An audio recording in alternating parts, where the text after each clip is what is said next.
1, 2, 3, 4, 2, 2, 3, 4.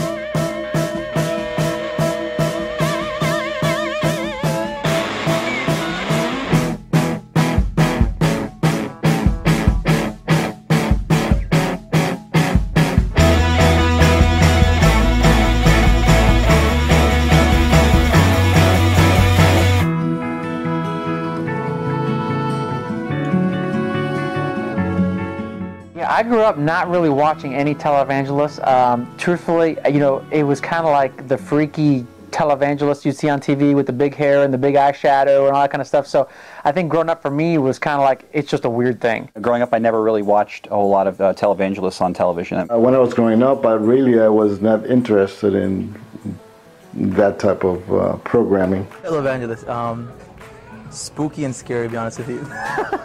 No, I'm just kidding. You know what? I was just always kind of skeptic about the ones asking for tons of money. I think half of the show was always about money and money and money. But I know there's a lot of positive. I mean, Billy Graham is one of the greatest televangelists because I think he stuck to the second part, the evangelist, not the teller. When I was young growing up, I grew up in the country, so we didn't have a whole lot of channels like kids today have. Pretty much no matter where you live, you've got lots of TV options. So there were times when I remember like Billy Graham crusade being on. Growing up Protestants, watching Billy Graham every time he had a crusade was almost part of the ritual of the household. You know, I think back to the New Testament church, and I think about Paul and Timothy and the guys that he put in place, and I thought, you know, is it scriptural to have a church centered around a strong leader?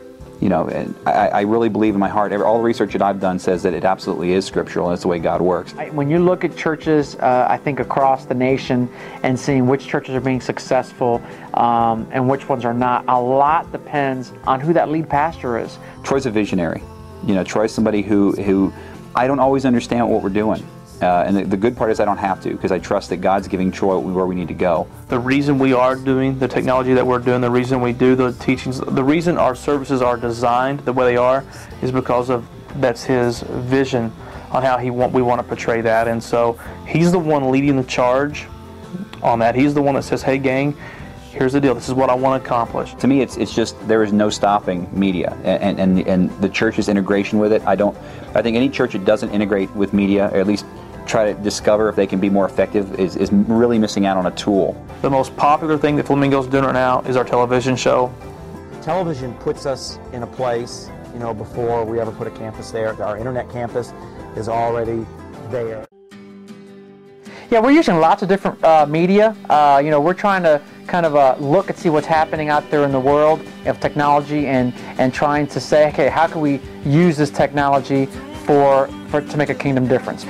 The churches that I see in America that are growing are churches that are embracing technology. For us, I think we live in a very media-driven culture, and once again, we can shun it, and we could push away from it, and we could talk against it, or we can use the media to the kingdom's advantage. So for us, it's always going to be how do we leverage what technology is already there.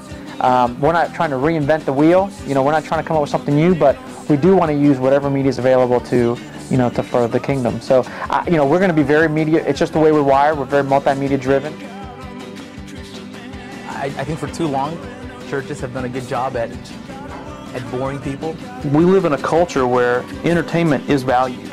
I mean, we live in the YouTube, the MTV. I mean, everything is, you got to do something to get people's attention, because if not, they're going on to something else. And we think that we have the most important message. The fact is, I think you got to really define the word entertaining. I mean, the word entertainment, the way I define it, and the way I've read it many times defined, is just to hold your interest.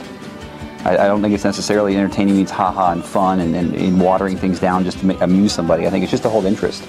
And I think that word's been warped into something that people think, well, yeah, you're just trying to entertain me to hold my attention. You really, you're just trying to fluff it up and give me nothing just to make sure I'm here and I give you my money.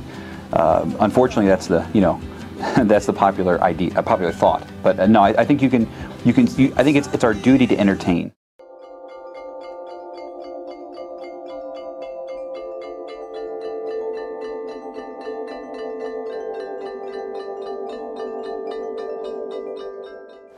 I have never seen any lack of response or be a dilution in the message because of where it comes across. I think when you watch a pastor on TV or a big screen on some sort of remote transmission, I think you lose that eye contact thing, the ability to connect. That connection between pastor and congregation I think is lost. I mean, actually, it's like going to the movies. I mean, you get entertained, you hear it, you might learn from it, you might even be edified by it.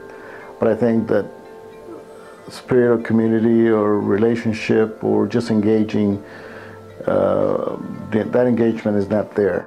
I think you lose something, but there's a trade-off here. You can reach more people, but it becomes much more impersonal. You know, you're looking at monitors, you're looking at at a screen and with a keyboard. So that kind of intimacy is lost. But the person has to want to be connected. We're a large church, and we have a lot of people who just come, they sit down in a chair, they sing some songs, they watch a teaching, and then they go home. And is that bad? It's not bad, but it's not what we want everybody to be involved and truly be a part of the church. It's a trade-off. I'm not going to be hypercritical and say these mediums should not be used. Whatever gets a message across, whatever allows you to communicate, I think I welcome it.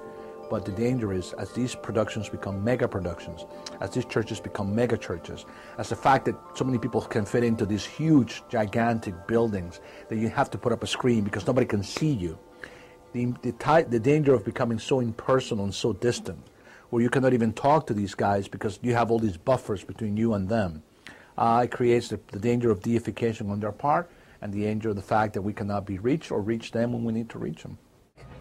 The presentation changes, but the content's still the same. So I mean, I think it hasn't really changed the church and the essence and the fundamentals of the church. It just changed the presentation on the outside.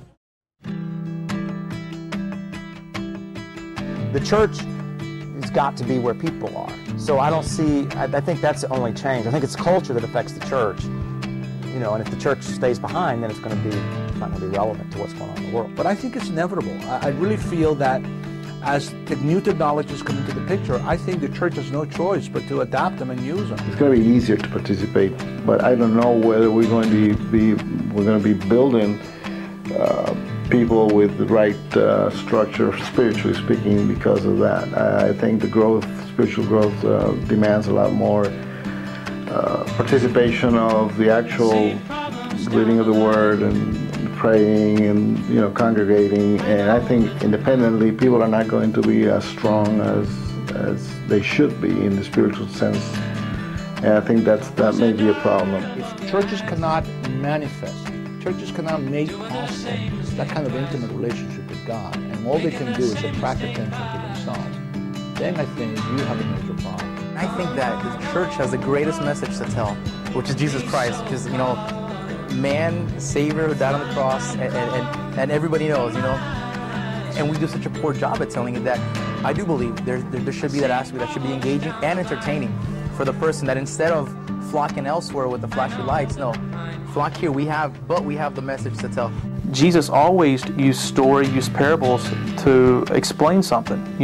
He took everyday objects that the people of that culture were accustomed to, and he used it to teach them a life principle. And we do the same thing.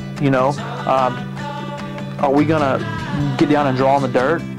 No. I do think there is, an evolution that's taking place, that there is a new breed of church that is engaging the church through technology.